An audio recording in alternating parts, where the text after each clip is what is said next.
இப்போ தாவேக்கு ஆட்சிக்கு வந்தது நீங்கள் எடுத்துட்டீங்கன்னா அது வந்து பலவிதமான பொய்களை சொல்லி அதில் குறிப்பாக திமுக இப்படித்தான் இருப்பாங்க, திமுக இப்படித்தான் இருப்பாங்க. திமுக பணம் தீய சக்தி இல்லையா? என்ன திமுக தீய சக்தி இல்லையா?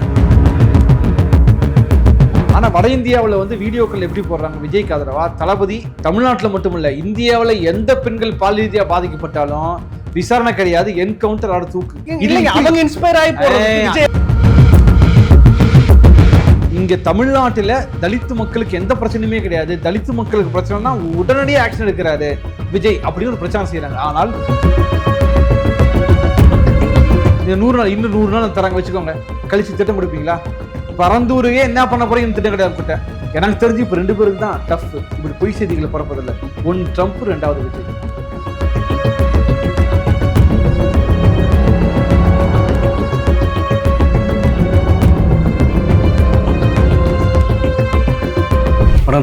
வணக்கம். இப்போது நீங்கள் பகிர்ந்துருந்தீங்க ஒரு காணொலி வந்து தாவேக்கா சோஷியல் மீடியா எப்படி அந்த சோஷியல் இன்ஜினியரிங் ஒர்க் எப்படி பண்ணுறாங்க. விஜய் ஜெயித்த உடனே பார்த்தீங்கன்னா இந்துல வந்து ஒரு வீடியோ விட்டுருந்தாங்க. எப்படி விட்டுருந்தாங்கன்னா சோஷியல் மீடியான்றது எப்படி இம்பார்ட்டன்ட் ஆகிருக்கு அப்படின்ற மாதிரி. லாஸ்ட்டாக இந்த காம்ரேட் டாக்ஸின்னு ஒரு ஒரு ஒரு சேனல் பார்த்தேன். அதில் இன்றைக்கி இருக்கிற மீடியாவில் இன்றைக்கி அமெரிக்கா ஜெயித்த மம்தானியாக இருக்கட்டும், இன்னைக்கு காமனாக வந்து இந்த சோஷியல் மீடியான்றது ரொம்ப முக்கியமாக இருக்குது. இதுவரை தமிழ்நாட்டு அரசியல் அப்படி பேசுனதே கிடையாது. ஆனால் இது ஒரு முக்கிய புள்ளியாக இருக்குது. இந்தியா முழுசு இது பார்க்க இந்த வெற்றி இந்த மாதிரி ஆஸ்பெக்டில் நிறைய பார்க்குறாங்க அப்படின்ற மாதிரி சொல்கிறாங்க. நீங்களும் அதே மாதிரி சில விஷயத்தெல்லாம் பகிர்ந்தீங்க. அதை எப்படி பார்க்குறீங்க?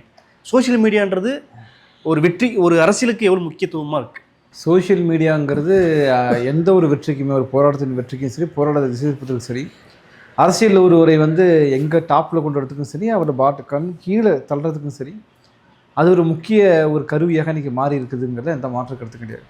ஆனால் அது எப்படி பயன்படுத்தப்படுகிறதுங்கிறதா நம்ம பார்க்கணும். ஒரு நல்ல விஷயத்துக்கு பயன்படுத்துகிறாங்க அப்படின்னா எந்த தவறுமே கிடையாது. இப்போ எடுத்துக்காட்டுக்கு முன்னெல்லாம் வந்து ஒரு நிகழ்ச்சியில் இது மாதிரி பேட்டிக்கு தயாராகி வரணும்னு 2 நாள் எனக்கு தேவைப்படும். அது சம்மந்தமாக பல்வேறு புத்தகங்கள் எடுத்து படிக்கணும், நாளிதழ்களில் வந்ததெல்லாம் தேடி படிக்கணும், டிஜிட்டலாக அதுக்கு முன்னாடி. ஆனால் இப்போ பார்த்தோம்னா வந்து அதுக்கு அவ்வளோ எடுத்து படிக்கிறதுக்கு நமக்கு தேவையில்லை. ஃபோன்லேயே நம்ம அதிகபட்சம் 2 மணி நேரம் 3 மணி நேரம் உட்காந்தா தேடினோம்னா நம்ம டிஜிட்டல் கிடச்சிடுது. இதனால் என்ன ஆகுதுன்னு பார்த்தோன்னா நம்முடைய மூளை வந்து வேலை செய்கிறது கம்மியாயிடுது. எல்லாமே வேற ஒருத்தர் கொடுத்துட்றாங்க. ஆக்சுவலாக என்ன தவிர்க்க முடியாது தானே, அதை நான் ஏற்றுக்கிறேன். ஆக்சுவலாக மூளை என்ன நம்ம செய்யணும்னா, இவ்வளோ இருக்குன்னா நம்ம அதுலேருந்து நம்ம டெவலப் பண்ணிக்கிட்டு போகணும்.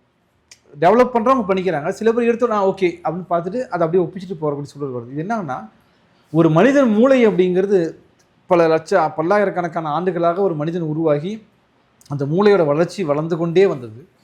இன்றைக்கு தொடர்ந்து சோஷியல் மீடியா பயன்படுத்துவதன் காரணமாக மூளையோட சிந்திக்கும் திறனும் கற்கும் திறனும் குறைந்து விட்டது இன்னைக்கு வந்து சொல்கிறாங்க. ஆய்வுகள் இன்னைக்கு சொல்லுது. ரொம்ப அதிர்ச்சியாக இருக்குது. அதாவது மனிதனுடைய உற்பத்தி கருவிகள் இருக்கு இல்லையா, நேற்று ஒரு பதிவு பார்த்தேன். ஒரு மனிதன் வந்து சராசரியாக 400 வார்த்தை கூட பேசுறது குறைவாயிட்டு இருக்குன்றாங்க. ஃபோன் பார்க்கறதுனால தனிமை அதிகமாக இருக்குது. நான் வந்து ஒரு சில வாரங்களுக்கு முன்பு ஒரு கட்டுரை எழுதியிருந்தேன், இந்த குழந்தைகள் எப்படி தற்கொலை செய்து கொள்கிறாங்க இதை பற்றி. அது தொடர்பான இதை படிச்சுட்டு இருக்கும்போது ஒரு நண்பர் தோழர் ஒருத்தர் அனுப்பிச்சு வச்சிருந்தார். ஒரு மனிதன் பேசக்கூடிய சொற்களோட எண்ணிக்கை மிகவும் குறைந்து விட்டது. அது கடந்த 5 ஆண்டுகளை கம்பேர் பண்ணும்போது 12,000 சொற்கள் தான் பேசுகிறான் அவன். இது எனக்கு என்ன எனக்கு அதிர்ச்சியாக இருந்துச்சு. என்னென்னா, ஒரு மனிதன் எப்படி வாழ்க்கையில் முன்னேறி வந்தான் அப்படின்னு பார்த்தோன்னா பேசவே தெரிஞ்சிருக்காதுங்க. ஏதாவது சைகை மொழி இருந்திருக்கும். அந்த மொழி இன்னைக்கு வளர்ந்து இன்னைக்கு தமிழ் பெருமையை நம்ம எவ்வளோ பேசுகிறோம். ஆனால் ஒரு மனிதன் ஒரு நாளைக்கு 12,000 சொற்கள் கூட பேசுவது கிடையாது அப்படின்னு மிக அபாயகரமான சூழல் வந்திருக்கு. என்ன காரணம்? எப்போவுமே கையில் ஃபோன் வச்சுருக்கேன். இப்போ ஃபோன் வச்சுருக்கிறது சரியா தப்பா என்பதை தாண்டி அது ஒரு அடிக்ஷனாக மாறுது. பக்கத்து ரூமில் இருக்கிறவங்க கூட வந்து பேசிக்கொள்வதே இல்லை. முன்னெல்லாம் நாங்கள் ட்ரெயினில் பேருந்துகளில் போகும்போது பக்கத்தில் பேசிக்கிட்டே போவோம். இப்போ யார் பார்த்தாலும் கையில் ஃபோன். கணவன் மனைவி 2 பேரும் ஆளுக்கு தனி ஃபோன், கையில் ஒரு அங்கே பெண் குழந்தை தனி ஃபோன். இது தனிப்பட்ட குடும்ப வளர்ப்பு சம்மந்தப்பட்ட பிரச்சனை. இந்த அரசு, இந்த தனியாரமயம், இந்த ஆளுமை உலகமயம் என்ன செய்யுதுன்னா, சக மனிதன் மீது நாட்டம் கொள்ளாதே என்பதை கற்றுக் கொடுக்குறாங்க. அதன் விளைவு ஒரு மனிதன் நினைச்சாலும் தன் குடும்பத்தின் மீது நாட்டம் கொள்ளவில்லை. இப்போ நீங்கள் கேட்ட கேள்விகள் தாவேக்காக்குள்ளே வந்துடும். இப்போ தாவேக்கு என்ன செய்கிறாங்கன்னா, இந்த விஷயத்தை மிகச்சரியாக அனலைஸ் பண்ணியிருக்காங்கன்னு பாரு. இந்தியாவில் இருக்கிற கட்சிகள்லேயே எனக்கு தெரிஞ்சு பிஜேபி RSS தான் இது ரொம்ப முன்னணியில் இருந்தாங்க. சோஷியல் மீடியா பயன்படுத்துவதில் இருந்தாங்க. முன்னாடி திமுகவும் இருந்தாங்க. திமுக அதான் இருந்தாங்க. அதாவது திமுகவுக்கு விட முன்னோடியாக ஆர்எஸ்எஸ் பிஜேபி தான் இருந்தாங்க. ஆனால் இப்போ இருக்கிற ட்ரெண்ட் இருக்கு இல்லையா, இந்த டைமில் எதை நம்ம சொன்னால் பற்றிக்கும், அதில் வந்து தாவேகா வந்து ஒரு முக்கியமான விஷயத்தை வந்து செஞ்சுருக்குன்னு பார்க்கலாம். குறிப்பாக இந்த இவங்க ஆட்சியை பிடித்து தாவேகா ஆட்சி எப்படி இவர்கள் ஆட்சியை பிடிச்சாங்க எல்லாத்துக்குமே மிகப்பெரிய அதிர்ச்சி. ஏன்னா ஒரு 90 வருஷத்துக்கு பக்கமாக 1949 உருவான கட்சி, அந்த கட்சி வந்து அந்த அஸ்திவாரமே அது எப்படி ஆடுச்சுன்னு அவங்களுக்கே இப்போ வரைக்கும் புரியல. எப்படி இவங்க ஜெயிச்சாங்கன்னு விஜய்க்கே பெரிய நம்பிக்கை கிடையாது, ஆனால் விஜய் ஜெயிச்சிட்டாரு. அப்போ எப்படி இவங்க ஜெயிச்சாங்க அப்படின்னா, கிட்டத்தட்ட இந்த ஜென்சி தலைமுறை என்பது வாக்காளர்களில் 4 ஒருவராக மாறி இருக்கிற சூழலில் அவர்களுடைய சிந்தனை எப்படி இருக்குது, அவர்களோட படிப்பு இன்னைக்கு படிக்கிறது குறைஞ்சாச்சு, லேர்னிங் கம்மியாயிடுச்சு, ஒரு விஷயத்தை பார்த்து அது பொய்யாக இருந்தாலும் நம்புகிறாங்க. அதுக்கு எடுத்துக்காட்டு பார்த்தோம்னா, இப்போ வரக்கூடிய படங்கள் எடுத்துட்டோம்னா பொய்ன்னு தெரிஞ்சே கூட ஆமாம் கை தட்டுறாங்க. ஒரு ஒரு என்ன சொல்ல, ஒரு நாய் ஒன்று வருது, இல்லைனா வந்து ஒரு கரடி ஒன்று வருது, கரடி பறந்தப்படுது, சண்டை போடுறது, கைத்தட்டு பழகிறாங்க மக்கள். அதே போலவே இளைஞர்கள் கொஞ்சம் எனக்கு தெளிவாக இருக்கிற மாதிரி இருக்கு. இந்த பார்ட்டி ப்ளஸ்ன்றவங்க ஏஐ வீடியோலாம் பார்த்துட்டு இது உண்மை ஆமாம் கண்டிப்பாக அப்படின்ற மாதிரி. இல்லை நான் சொல்கிறது நான் இளைஞர்களை பற்றி சொல்லவே கிடையாது. அதாவது இளைஞர்களுக்கு இப்படி ஒரு விஷயம் வருது. இப்போ அதாவது ஒரு மக்கள் திரளில் ஒரு 10% தான் எப்பயும் முன்னோக்கி சிந்திப்பாங்க, மற்றவங்க கம்மியாக தான் இருப்பாங்க பெரும்பான்மை. அப்போ வந்து 40 வயசுக்கு அபோவ் 40 இப்படி தான் இருக்காங்க, பிலோ 40 எல்லாருமே ஒரே மாதிரி மனநிலையில் இருக்கிறாங்க. இன்னைக்கு அவர்கள் இன்னைக்கு எதை நம்புகிறார்கள் அப்படிங்கிறது ரொம்ப முக்கியம். இது பாலியல் தொடர்பான வீடியோக்குள்ள தொடங்கி சாதாரண தாவேகா வீடியோ வரைக்கும் ஒரு பொய்யை வந்து பொய்ன்னு தெரிஞ்சே நம்புறது இருக்குல்ல, அது ரொம்ப முக்கியம். இப்போ தாவேகா ஆட்சிக்கு வந்தது நீங்கள் எடுத்துட்டீங்கன்னா, அது வந்து பலவிதமான பொய்களை சொல்லி அதில் குறிப்பாக திமுக என்றால் ஒரு ஒரு அந்நிய சக்தி, தீய சக்தி என்பதை விஜய் சொன்னது மட்டும் இல்லை, இது தொடர்பான வீடியோக்கள் பரப்பப்பட்டுட்டே வருது. திமுக இப்படித்தான் இருப்பாங்க, திமுக இப்படித்தான் இருப்பாங்க. திமுக பண்ண தீய சக்தி இல்லையா? என்னங்க திமுக தீய சக்தி இல்லையா? இல்லை அப்போ எது தூய சக்தின்னு பேசணும். ஆனால் அதுக்கு முன்னாடி வந்து தமிழ்நாட்டில் தீய சக்தி என்பது பிஜேபி ஆர்எஸ்எஸ் மட்டுமே சொல்லப்பட்டதில்லை. அது பிஜேபி ஆர்எஸ்எஸ் பற்றி பேசாமல் திமுகவை மட்டுமே டார்கெட் செஞ்சு, ஆமாம் திமுக தீய சக்தியாக தான் இருக்குமா, ஒட்டுமொத்தமாக மக்களுக்கு எதிரான ஏதாவது திமுக மட்டும்தான் இருக்குது. உண்மையாகவே இன்னைக்கு ஃபாசிசம், ஆர்எஸ்எஸ் பிஜேபி ஃபாசிசத்தை பற்றி பேசாமல் ஃபாசிசமா பாயாசமா என்று ஃபாசிச எதிர்ப்பை மறைமாற்றி ஒரு சாதாரண ஆமாம் இன்னும் அந்தளவுக்கு பிஜேபியெல்லாம் ஒன்று தமிழ்நாட்டில் இல்லையே, பிஜேபி ஃபாசிச நடவடிக்கை ஒன்று கிடையாதே என்ற ஒரு நார்மலைஸ் கருத்தை விஜய் உருவாக்குனர், தாவேகா அதை உருவாக்குச்சு. அதன் விளைவாக பல பொய்களை அவர்கள் சொன்னார்கள், பரப்பினார்கள். நான் பகிர்ந்த அந்த வீடியோ என்பது புதிய தலைமுறையில் வந்தது. புதிய தலைமுறையோட ஆசிரியர் சமஸ் 100வது நாளுடைய விஜயோடைய மிக சிறப்பாக எழுதியிருந்தாரு. அந்த சிறப்புக்கு அவருக்கு பதில் சொல்லக்கூடியதை அதே புதிய தலைமுறை டிவியில ஒரு செய்தியாளர் விளக்குறாங்க, எப்படி இவங்க ஃப்ராடுத்தனம் பண்ணியிருக்கிறாங்கன்னு. ஃப்ராடுத்தனம்னு நான் ஏன் சொல்ல வரேன்னா, ஒரு முன்னோக்கிய பயணம். ஆமாம், முன்னோக்கி அவங்களுக்கு முன்னோக்கிய பயணமா இருக்கலாம், இது தமிழ்நாட்டுக்கு இப்படி பின்னோக்கிய பயணங்கிறத பற்றி நான் சொல்கிறேன். இப்போ செய்தி அப்படிங்கிறத பற்றி நம்ம முன்னாடி பேசுகிறோம், செய்திகள் எப்படி இருக்கணும் ஏது இருக்கணுங்கிறத பற்றி. இப்போ தமிழ்நாட்டில் நம்ம இருக்கிறாங்க, ஆனால் தமிழ்நாட்டில் என்ன நடக்குது என்று வட இந்தியாவில் எப்படிப்பட்ட வீடியோக்கள் பரப்பப்படுது, ஒவ்வொன்றும் லட்சக்கணக்கான லைக்ஸு, கோடிக்கணக்கான பேர் அதை பார்க்குறாங்க. எப்படிப்படுதுன்னா, தமிழ்நாட்டில் எந்த கோயிலும் உண்டியல் கிடையாது. நீங்கள் பார்த்துருக்கீங்களா, வரும்போது அது சிந்தாமணி விநாயகர் கோயிலும் இருக்குது அங்கே. நான் இப்போ தான் வரும்போது விருகம்பாக்கத்தில் வரும்போது இங்கே ஒரு உண்டியல் நான் பார்த்துட்டு வந்தேன். ஆனால் வட இந்தியாவில் வந்து வீடியோக்கள் எப்படி போடுறாங்க, விஜய்க்கு ஆதரவா தளபதி முடிவு பண்ணிட்டாரு எந்த கோயிலும் உண்டியல் கிடையாது, எல்லாமே ஸ்கூலுக்கு மட்டும் தான் பணம் போகணும்னு போட்டிருக்காரு. நான் வரும்போது எல்லா கோயிலும் பார்த்து வந்தேன், எல்லா கோயிலும் உண்டியல் இருக்குது. முதல்ல உண்டியல் எடுக்க முடியுமா, அது ஹெச்ஆர்எஸ் டிபார்ட்மெண்ட்டு, அந்த ஹெச்ஆர்எஸ் டிபார்ட்மெண்ட்டில் அந்த பணத்தை வந்து வேற யாரும் கையில் எடுக்க முடியாது, அவங்க மட்டும் தான் செலவு. ஆனால் இப்படி ஒரு பொய்யை துணிந்து சொல்கிறார்கள். இல்லை நான் என்ன கேட்குறேன்னா, இது திட்டமிட்டு தாவேகா தான் பரப்புதுன்னு எப்படி சொல்றீங்க? வேற யாரும் பரப்ப முடியும்? அபிஷியல் பேஜ் எதுவுமே இல்லை. இல்லை அங்க இருக்கிற இன்ஃப்ளூயன்சர். இப்போ உத்தரப்பிரதேச நான் ஒரு வீடியோ பார்த்தேன், யோகி ஆதித்யநாத் என்ன பண்றாருன்னா, இந்த அரசை பத்தி புகழ்ந்து பேசுறவங்களுக்கு நான் இவ்வளவு ஃபண்டு கொடுக்குறேன், $1000 கொடுக்குறேன்ற மாதிரி அவர் சொல்றாரு. அப்போ அபிஷியலா ஒரு கட்சி அனௌன்ஸ் பண்றது வேற, ஆனா இவங்க எந்த இடத்துல அப்படி அபிஷியலா அனௌன்ஸ் பண்ணல. இப்போ நான் என்ன கேட்கறேன்னா, உங்களை பற்றி நான் புகழ்ந்து பேசிட்டே இருந்தா எனக்கு என்ன பயன்? நீங்க பணம் கொடுக்காம நான் பேசல. ஜெகன்மோகன் ரெட்டி ஆந்திரா ஜெயிக்கும் போது கூட அவர் வந்து இப்படி அறிவிச்சாரு, இந்த மாதிரி திட்டத்தை அறிவிச்சிருக்காரு, இந்த மாதிரி திட்டத்தை அறிவிச்சிருக்காரு சொல்லியிருப்பாங்க. இல்ல இல்ல இல்ல, அது இங்க இருக்கிற விகடன்ல இருந்து நான் கேட்கறது என்ன, இப்ப நான் சொன்னல அந்த திட்டம் நிறைவேற்றப்படுதா? ரெண்டாவது இன்னொரு வீடியோ போறாங்க, ரொம்ப முக்கியமான வீடியோ என்னன்னு பார்த்தோம்னா, தமிழ்நாட்டுல விஜய் ஒரு சட்டம் கொண்டு வந்திருக்காரு. சட்டம் என்ன தெரியுமா? தமிழ்நாட்டுல மட்டுமல்ல, இந்தியாவில எந்த பெண்கள் பால் ரீதியா பாதிக்கப்பட்டாலும் விசாரணை கிடையாது, என்கவுண்டர் ஆட தூக்கு. நான் என்ன எதுக்கு விஜயை பத்தி புகழ்ந்து பேசிட்டு இருக்காங்க? சட்டை அப்படி போட்டிருக்காரா? எங்க ஒரு போடலையா? அந்த அவங்க பிரச்சாரம் எப்படி போகுதுன்னு கேக்குறேன். இல்லைங்க, அவங்க இன்ஸ்பயர் ஆகி இன்ஸ்பயரிங் என்பது ஒரு செயலின் மீது இன்ஸ்பயர் ஆகணும். கரெக்டா? இப்ப நீங்க போட்டிருக்கீங்க ப்ளூ கலர் ஷர்ட், இது இன்ஸ்பயர் ஆகிற ப்ளூ கலர் ஷர்ட் நான் போட்டா பரவாயில்ல. நீங்க ஒரு செய்தியாளர் இருக்கீங்க, நீங்க பறந்து போவீங்க உங்க வீட்டுக்கு அப்படின்னு நான் இன்ஸ்பயர் ஆகி சொல்ல முடியுமா? அப்ப என் நோக்கம் என்னவா இருக்கு? என் நோக்கம் என்னவா இருக்கு? உங்களிடம் இருந்து ஏதோ நான் பெறல. இல்லைங்க, அது போடுறது தவறானது, நான் மாற்றுக்க தெரிவிக்கல. நான் என்ன கேட்கறேன்னா, இது தாவேகா தான் செஞ்சதுன்னு நீங்க எப்படி ஆதரவு பண்ணுவீங்க? வேற யாரு இது சொல்லியிருக்க முடியும் நீங்க சொல்லுங்க. ஒன்று வீடியோ இல்ல, நூற்றுக்கணக்கான இன்ஃப்ளூயன்சர்ஸ்க்கு இந்த வேலையை செய்யறாங்க. இன்ஃப்ளூயன்சர் தான் யாருங்க? ஏதோ ஒரு தேவைக்காக ஒரு பெற்றுக்கொண்டு இன்ஃப்ளூயன்ஸ் செய்வதான இன்ஃப்ளூயன்சர். எது நோக்கமா இவங்களா புத்தருக்கு வாரிசா? அவங்களாம் இப்ப பேசுறவங்களா புத்தர் வாரிசா இல்ல வேற ஒருத்தர் வாரிசா? இப்ப நான் கேட்கிற கேள்வி என்னன்னா, இவர்கள் நோக்கம் என்ன? யார்ட்டையாவது பணம் வாங்கிக்குவாங்க, வேலை செய்வாங்க. இது திமுகவும் செஞ்சிருக்காங்க. ஆனா திமுக என்ன செய்வாங்க? திமுக செய்யும் போது நீங்க பேசவே இல்லையா? அதான் நான் சொல்ல வரேன். விஜய்னு ஒரு விஷயத்தை எடுக்கும் போது மட்டும் அவர் கவுண்டர் அடிக்கிறது இல்ல, இது தாவேகா தான் செஞ்சது, விஜய் தான் செஞ்சதுன்ற எந்த இது? அதான் நான் கேட்கறேன். எதனால ஆதாரத்தோட பேசணும்ன்றது கண்டிப்பா பேசணும். அதுக்கு ஆதாரம் வேண்டும் என்றால் ஒரு விசாரணை செய்யணும். யாரு மூலமா உங்களுக்கு பணம் போச்சு, எப்படி இப்படி நூற்றுக்கணக்கான வீடியோ, நூற்றுக்கணக்கான இன்ஃப்ளூயன்சஸ் இப்படி பேசுறாங்க. மூன்றாவது விஷயம் எடுத்துட்டோம்னா, அபிஜித் தீப்கே போராட்டம் செய்கிறார், எங்க ஜந்தர் போராட்டம் செய்கிறார். அவரை போய் நேரடியாக சிறப்பு விமானம் வைத்துக்கொண்டு விஜய் போய் பார்த்ததாக செய்தி வருது. போட்டோ, ஏஐ போட்டோ வருது. அந்த போட்டோவை பகிர்வது யாருன்னு பார்த்தோம்னா ஆச்சரியமா இருக்குது. சந்திரசேகர் ஆசாத் பகிர்கிறார். உங்க நோக்கம் என்னவா இருக்குது?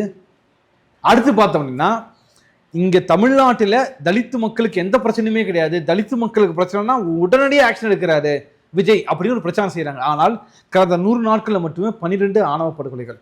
நேற்று கூட ஒரு வெற்றி இல்ல. அவர் வெற்றி. இப்ப நான் என்ன கேக்குறேன்னா, வெற்றி பெற்றாரு. வெற்றி பெற்ற உடனே ஆரம்பத்துல இருந்து டிஃபன் பாக்ஸ்ல சாப்பிட்டாரு, அப்புறம் கையிலே சாப்பிட்டாரு, நடந்து போனாரு. இந்த மாதிரியான விஷயங்கள் தொடர்ச்சியா இருக்கு. சரி, ஆனா இது விஜய் தான் பண்றாரு, விஜய் இன்ஃப்ளூயன்ஸ் வச்சு தான் பண்றாங்க அப்படின்றது எப்படி சொல்றீங்கன்றது தான் நான் என்னோட கேள்வி. என்னுடைய கேள்வி என்ன, யாரு எந்த நிறுவனத்துக்கு வேலை செய்யறாங்களோ அதுக்காக தான் பேச முடியும். சம்பந்தமே இல்லாம திமுக கிட்ட காசு வாங்கிட்டு விஜய்க்கு வேலை செய்வாங்களா? பிஜேபி கிட்ட காசு வாங்கிட்டு விஜய் சப்போர்ட் பண்ணி பேசுவாங்களா? இது எப்படி இருக்கு? இப்ப நீங்க அவங்களுக்கு பணம் யாரு கொடுத்தாங்க, அவங்க ஜிபே அக்கௌண்ட் என்ன, அவங்க பேங்க் அக்கௌண்ட், இதெல்லாம் நம்ம ஆய்வு செஞ்சாதான் யாரு மூலமா பணம் போச்சுன்னு சொல்ல முடியும். நான் ஏன் இதை சொல்ல வரேன்னா, இது தொடர்பான பல்வேறு விஷயங்கள் நமக்கு முழுமையாக தெரிவது கிடையாது. இன்றைக்கு சமூகத்தை ஆட்டி வைப்பது யாரும் இன்ஃப்ளூயன்சர்ஸ் ஆட்டி வைக்கிறாங்க. இன்னைக்கு உண்மையாகவே பால் தட்டுப்பாடு இருக்குது, யாரும் மறுக்க முடியாது. நான் தினமும் கேட்கறேன், ஆவின் பால் கிடைக்கிறது இல்லை, ஆவின் பால் இல்லை. ஆனா இது சம்பந்தம் இன்ஃப்ளூயன்சர்ஸ் யாரும் பேசுறாங்களா? பேசுறது கிடையாது. மாறாக எதை பத்தி பேசுறாங்கன்னா, விஜய் அண்ணா நீங்க ஆட்சிக்கு வந்ததே போது எங்களுக்கு எதுவுமே பண்ணாதீங்க. கவனிச்சிங்களா? ஆட்சிக்கு வந்தோடனே ஒரு அம்மா விஜய் அண்ணா ஏன் ஆட்சிக்கு வரணும், ஏன் ஆட்சிக்கு வரணும்னு பேசுனாங்க. ஆட்சிக்கு வந்தோடனே தம்பி நீங்க எதுவுமே பண்ணாதீங்க, நீங்க ஆட்சி பண்ணுங்க, நாங்க அழகா உட்காந்து வேடிக்கை பார்க்கலாம். இன்ஃப்ளூயன்ஸ் வேலை. இவங்களுக்கும் விஜய்க்கு எந்த தொடர்புமே கிடையாதா? ஒரே நபர் விஜய் ஏன் ஆட்சிக்கு வரணும்னு பேசுறாங்க, இன்னொரு நபர் விஜய் ஆட்சிக்கு வந்த பிறகு எதுவுமே செய்யாதீங்கன்னு பேசுறாங்க. மக்கள் ஒரு தலைவர் இவங்களா மக்களா? இல்ல இவங்க மக்கள் கிடையாதா? நீங்க தான் சொன்னீங்க ஒரு பெண்மணி பேசிட்டு நீங்க எதுவுமே பண்ண தேவையில்ல அப்படின்ற மாதிரி. ஆமா, மக்களே இப்ப நாங்களே ஒரு பப்ளிக் பைட் எடுத்து, அந்த அம்மா யாரும்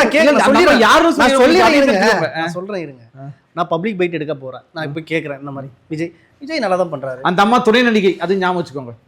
அந்த அம்மாவே பொதுமக்களே சொல்றாங்க. என்ன சொல்றாங்க? அவரு செய்வாருன்னு எனக்கு நம்பிக்கை இருக்கு.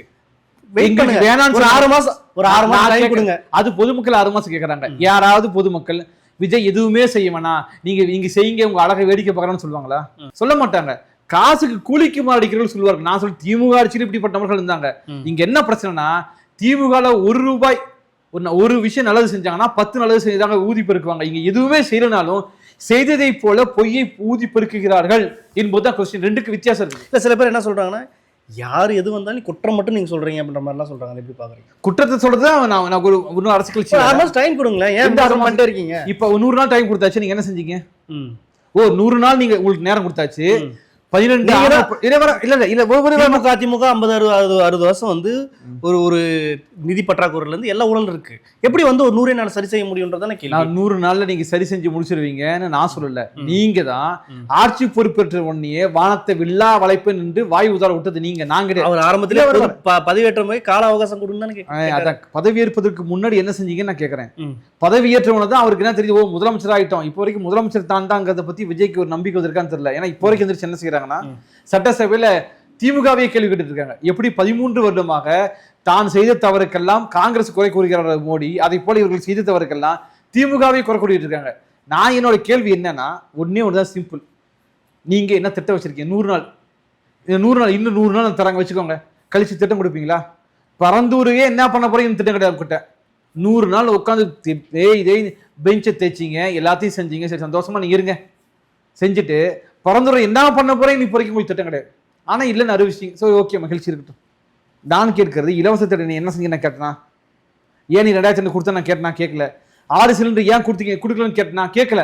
நீங்க பறக்க வைக்கிறீங்க, எதுவும் 25 லட்சம் பணம் கொடுக்கணும், இதுவும் நான் கேட்கல. நான் கேட்பது அறிவிச்சிருக்காங்களா 3 சிலிண்டர்? நான் அதெல்லாம் நான் கேட்கவே இல்லை. நான் கேட்பது சட்டம் ஒழுங்கு மிக மோசமாக இருந்துச்சு, மாற்றி அமைக்கிறதுக்கு 1000 நாள் வேணும். நீ ஒரு நாள் ஒரு கமாண்ட் போதாதா? இரண்டாவது நான் கேட்கிற கேள்வி, இப்ப நீங்க சொல்லுங்க, விஜய்க்கு ஆதரவாக இருந்து ஒரு விஷயத்தை பேசுங்க. அதாவது கல்லூரி கல்வி இயக்ககத்தின் இயக்குனர் ஒரு சுற்றறிக்கை வெளியிடுறார். அந்த சுற்றறிக்கையில கரப்பான் பூச்சி ஜனதா கட்சி மற்றும் இடதுசாரிகள் நடத்தக்கூடிய போராட்டங்கள்ல மாணவர்கள் கலந்து கொள்ளாமல் இருப்பதை தடுப்பதற்காக கல்லூரி கல்வித்துறை, பள்ளி கல்வித்துறை, காவல்துறை, மாவட்ட நிர்வாகம் 4 பேரும் இணைந்து கூட்டு நடவடிக்கை மேற்கொள்ள வேண்டும் சொல்றாரு இல்லையா?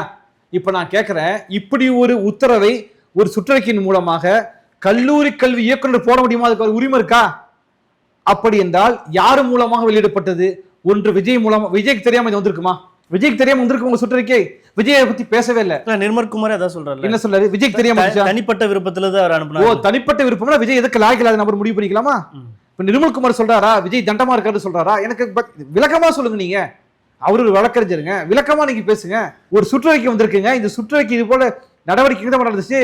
1940களில் நாசி படையின் மூலமாக ஹிட்லரிசை மேற்கொண்டிருக்கிறார். இப்படிப்பட்ட கம்யூனிஸ்டுகளை வேட்டையாடுக்கிறாங்க, கணக்கெடுத்திருக்கிறாங்க. அதே போல இந்தோனேஷியாவில் சுகர்னோ போன்ற இந்த பயங்கரவாதிகள், கொடுங்கோலர்கள், ஆட்சியாளர்கள் கம்யூனிஸ்டுகளை வேட்டையாடி கணக்கெடுத்து அவர்களை எடுத்து கொண்டார்கள், படுகொலை செய்தார்கள். அதே போல நீங்க கணக்கு கேட்கறீங்க. அப்ப அதுக்கு சம்பந்தம்.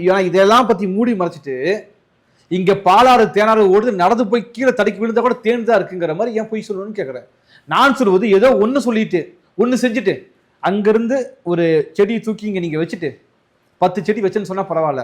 அவர் சுண்டு விரலே திரும்பி பார்த்தாருங்க, சுண்டு விரலே ஒரு பெரிய ஆலமரத்தை நடத்தி வச்சுட்டாரு. உங்க நோக்கம் என்ன வருது? அதனாலதான் இப்ப எங்க பிரச்சனை வருதுன்னா, காங்கிரஸுக்கும் தாவேக்காவுக்கும் இப்ப சண்டை வந்து நிக்குது. என்ன பிரச்சனை? வட இந்தியாவில் அடுத்த பிரைம் மினிஸ்டர் விஜய் என்று இது போன்ற பொய்யான வீடியோக்கள், பொய் செய்திகளை பரப்புள்ள வீடியோக்கள் மூலமாக அவர் பரப்பிக் கொண்டிருக்கிறார்கள். இதன் மூலமாக காங்கிரஸுக்கும் தாவேக்காவுக்கும் சின்ன தகராறு ஓடிட்டு இருக்குது. நான் சிஎம்மா நீங்க சிஎம்மான்னு ஓடிட்டு இருக்கு. அவருக்கு பல கணக்கு இருக்குது. இப்ப அடுத்து எங்க கேரளாவிலையும் ஆந்திராவிலையும் இந்த கட்சி விஜய் தன்னுடைய கட்சியை உருவாக்குவதற்கான அடிப்படையில் உருவாக்கி வச்சிருக்காங்க. நான் மீண்டும் மீண்டும் சொல்லக்கூடியது, நீங்க ஒரு கட்சி என்பது மக்கள் மத்தியில் வேலை செய்து ஒரு அடிப்படைகளை உருவாக்கி ஒரு கட்சி உருவாக்க வேண்டும். அப்படி அல்லாமல் நீங்க இன்ஃப்ளூயன்சர்ஸ் மூலமாகவே ஒரு கட்சி உருவாக்கினா என்ன பிரச்சனை வரும்னு சொல்ல போனா, எந்த கொள்கை கோட்பாடு இருக்காது. பாசிச சக்திகள் நரேந்திர மோடி எளிதாக அந்த கட்சியை அபகரித்துக் கொள்ள முடியும். உங்களுக்கு எந்த கொள்கையும் கோட்பாடும் கிடையாது. நான் மீண்டும் சொல்றேன், திமுக தங்களை நியாயப்படுத்திக் கொள்வதற்காகவாது அனைத்து சாதியினரும் அர்ச்சகராகலாம்ங்கிற ஒரு திட்டத்தை கொண்டு வந்தாங்க. இங்க இருக்கக்கூடிய சிதம்பரம் நடராஜர் கோயில இந்த துறையின் கீழ் கொண்டு வந்தாங்க. இதற்கு பல தவறுகள் செய்தாலும் கூட இதையெல்லாம் வச்சு அதை மூடி மறைக்கலாம் என்பதற்காக. உங்களிடம் நல்லது என்று சொல்லிக் கொள்வதற்கு என்ன இருக்குது? இலவச திட்டங்களை தாண்டி ஒண்ணுமே இல்லையே. இலவசமே வேண்டான்னு ஒரு படத்தில் நடிப்பீங்க, நானும் இலவசம் கொடுப்பேன்னு கொடுப்பீங்க. இதை விட ஃப்ராட் தானே என்ன இருக்க முடியும்? நான் மீண்டும் மீண்டும் கேட்கின்ற கேள்வி என்னன்னா, இப்படிப்பட்ட பொய்யான செய்திகளை பரப்புவதன் நோக்கம் என்ன? உண்மைத்தன்மையை மறைப்பது. உண்மையற்ற விஷயம் இல்லை, பொய் செய்திகளே நீங்க திட்டமிட்டு பரப்புறீங்க. உங்க நோக்கம் என்ன? அப்படின்னா நான் என்ன கேட்கறேன்னா, விஜய் ஒரு பரந்த விசாரணைக்கு தயாரா? இந்த வீடியோக்கு எனக்கு சம்பந்தம் இல்லை என்று விஜய் சொல்லிட்டு நான் ஒரு பைசா கொடுக்கல, ஒரிஜினல் வெளிப்படையாக பேசிட்டு எனக்கு இதுக்கு சம்பந்தம் இல்லை. நான் இதோட இன்னொன்று சொல்றேன், அதாவது ஆம்ஸ்ட்ராங் படுகொலைக்கு 3S காரணம் என்று பிரச்சாரம் செய்தது யார்? SSS, ஸ்டாலின், சேகர்பாபு, சபரீசன் 3 பேரும் காரணம் என்று வெளிப்படையாக பிரச்சாரம் செய்தார்கள். இதுக்கு யார் செஞ்சாங்க? அவர்கள் தான் விஜய்க்கு ஓட்டு போட சொன்னாங்க. அப்ப இதெல்லாம் அக்கம் பக்கமாக ஒரு பிரச்சனை நம்ம பார்க்கணும். ஆக வேறு கிடையாது. இப்படிதான் பெரும் கலவரங்களே RSS பிஜேபி வட இந்தியாவில் நடத்தினாங்க. இன்னைக்கு நீங்க என்ன செய்ய போறீங்கன்னு பயமா இருக்குது. பொய்யான செய்திகளை முழுக்கவே பரப்பி, அதாவதுங்க இந்த சமூகம் எப்படி முன்னேறிச்சுன்னா, உண்மை செய்தியை சொன்னதற்காக விஷம் கொடுக்கப்பட்டார் கலீலியோ. சூரியன் ஒரு நட்சத்திரம் என்று ஒரு உண்மையை சொன்னதற்காக புரூனோ எடுத்துக் கொள்ளப்பட்டார். கிரிகோர் மண்டல் என்ற ஒரு பாதிரியார் விலங்கு, அதாவது இந்த செடிகளுக்கும் உயிர் இருக்குதுன்னு சொன்னதை மனதுக்குள்ளே மூடி மறைத்து ஒரு பைத்தியம் போல நடித்து செத்தே போனார். ஆயிரக்கணக்கான நூற்றுக்கணக்கான விஞ்ஞானிகள் உண்மையை சொல்வதற்காக கொலை செய்யப்பட்டார்கள், அமைதியாக்கப்பட்டார்கள். அவர்களால் உண்மையை பேசினார்கள். இன்றைக்கு பொய்கள் மட்டுமே தாண்டவமாடி கொண்டிருக்கின்றன. இந்த பொய்களுக்கு முடிவு கட்டப்படவில்லை என்றால் பொய்களிலே வாழ்வும், கலவரங்கள் நடைபெறும். நான் மறுபடியும் சொல்றேன், வட இந்தியாவில் மாட்டுக்கறி சாப்பிட்டான்னு பொய்யான ஒரு தகவலை சொல்லி ஒரு குடும்பத்தை அடித்துக் கொண்டார். முகமது அக்லக் என்பவர் ஒரு ஒரு இஸ்லாமிய விவசாயி, மாடையும் கன்றையும் வாங்கி கொண்டு செல்கிறார். பால் விவசாயி, பால் கறந்து வைக்கிறார். ஆனா நீ ஒரு முஸ்லீம், மாடையும் கண்ணையும் வாங்கிட்டு போய் நீ சாப்பிட்றதான் வாங்கிட்டு போறேன்னு அடிச்சு கொண்டாங்க. இப்படிப்பட்ட பொய் செய்திகள் தானே. உங்களுக்கு தில் இருந்தால் உண்மை செய்தியை சொல்லுங்கள். உண்மையை இவர் செஞ்சாரு, தன் கையிலேயே இதை சாப்பிட்றாரு, இதை எடுத்து நீங்க எங்க சைனீஸ்ல மொழிபெயர்த்து நீங்க இங்க சைனா கூட பிரதமர் ஆகுங்க, எனக்கு பிரச்சனை கிடையாது. தமிழ்நாடு தப்பிச்சுக்கும். இல்லை நீங்க வந்து ட்ரம்ப்புக்கு பதில் நாங்கள் போய் அமெரிக்காவுக்கு பிரதமர் அதிபர் ஆகுங்க, அது பிரச்சனை இல்லை. ஆனால் உண்மையை பேசுங்கள். ஆனால் ஒருபோதும் இப்படிப்பட்டவர்கள் உண்மையை பேசுவதில்லை. எனக்கு தெரிஞ்சு இப்போ 2 பேருக்கு தான் டஃப் இப்படி பொய் செய்திகளை பரப்பதில்லை. ஒன்று ட்ரம்ப், 2வது விஜய். பொறுத்து வந்து பார்க்கலாம் இந்த மாதிரியான தமிழ்நாடு இந்த மாதிரியான அரசியல் நோக்கி பயணிக்குதுன்னு. மற்றொரு பகுதி சந்திப்போம். நன்றி.